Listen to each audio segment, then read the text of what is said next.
L'Europe est traversée par 9 corridors.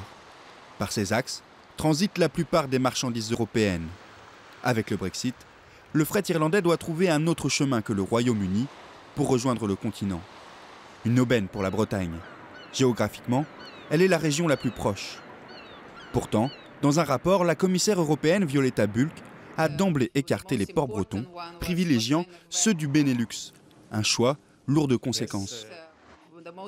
Quand vous n'êtes pas intégré dans le réseau tel que seraient les ports néerlandais et belges uniquement, eh ben vous ne bénéficiez pas des moyens financiers que la Commission alloue pour aider au développement des ports.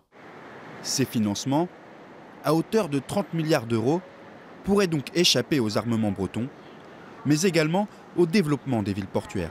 Notre dossier doit être redéfendu, ceci permettant d'obtenir des financements pour notre port, et toutes les infrastructures de transport, l'aéroport, le ferroviaire, le routier. Voilà, c'est pour nous quelque chose d'extrêmement important de bénéficier de ces fonds européens. La région Bretagne soutient cette candidature et veut l'appuyer de tout son poids. Une délégation est même attendue mi-septembre à Bruxelles.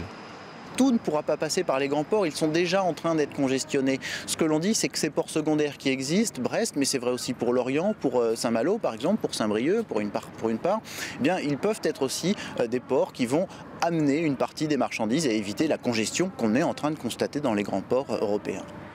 La mobilisation bretonne sonne ici comme une première bataille. De nouveaux corridors devraient être dessinés par la Commission européenne à l'horizon 2023.